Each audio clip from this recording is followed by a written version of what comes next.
School વર્ધી વાહનો મુદ્દે શાળાઓની છટકબારી સુરતમાં શાળા સંચાલકોએ હાથ ખંખેરી લીધા। સ્કૂલ વાનમાં કંઈ થાય તે જવાબદારી વાલીની રહેશે। વાલીઓ પાસે ભરાવાયું જવાબદારીનું સંમતિ પત્ર। કોઈ દુર્ઘટના સર્જાય તો શાળા જવાબદાર જ નહીં। વાનની સીએનજી કિટ, ફિટનેસનું સર્ટિફિકેટ જરૂરી। તાલીમબદ્ધ ડ્રાઈવરની જવાબદારી વાલીની રહેશે। હાલ એવો સંમતિ પત્ર સાઇન કરાવવામાં આવ્યો છે। શાળાઓમાં શૈક્ષણિક સત્ર શરૂ થાય તે પહેલા શાળાઓ છે તે પોતાની જવાબદારીમાંથી હાલ છટકી રહ્યા છે અને ખાસ કરીને જે પ્રમાણે રાજકોટ ટીઆરપી ગેમ ઝોનમાં અગ્નિકાંડની ઘટના બની અને ત્યારબાદ હવે શાળા સંચાલકો વાલીઓ પાસે સોગંદનામું છે તે લખાવી રહ્યા છે। ત્યારે કેટલાક વાલીઓને આ મામલે જે મોબાઈલ ઉપર પીડીએફ મોકલવામાં આવી રહી છે અને આ પીડીએફની અંદર વાલીઓ પોતાની સાઇન કરી અને પરત આ જે સોગંદનામું છે તે શાળાને પરત કરે તેવી સૂચના આપવામાં આવી છે। જો કે જે સોગંદનામું આપવામાં આવી રહ્યું છે તેમાં સ્પષ્ટ લખવામાં આવી રહ્યું છે કે જે ટ્રાન્સપોર્ટેશન વાહનની અંદર મારા બાળકને હું મોકલી રહ્યું છે તે વાહન બિલકુલ સુરક્ષિત છે અને હું આ વાહન છે તે ચેક કરી લેવામાં આવ્યું છે તે પ્રકારની જે બાહેધરી છે તે લેવામાં આવી રહી છે। ત્યારે કેટલાક વાલીઓ જોડે વાત કરવાનો પ્રયત્ન કરીશું। આપકા નામ? मंजू। मंजू बहन, बताइए किस तरह ये सेंक्शन लेटर जो दिया जा रहा है उसको लेकर वालियों का किस तरह नहीं, देखो ये गलत है।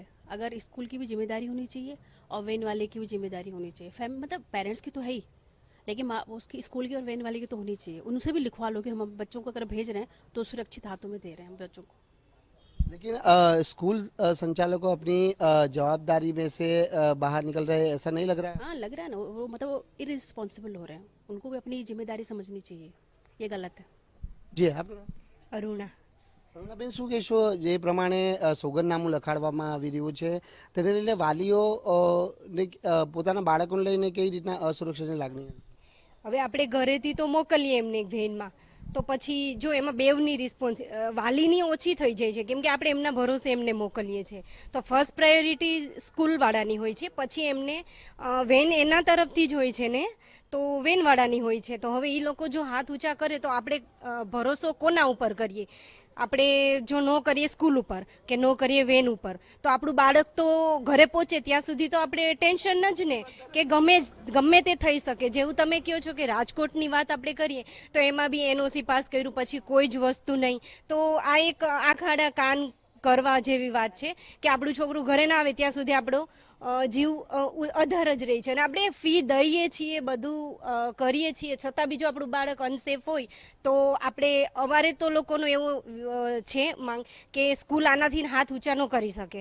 અમારું બાળક ત્યાં જાય છે તો એ લોકો આવી રીતના ન કરી શકે।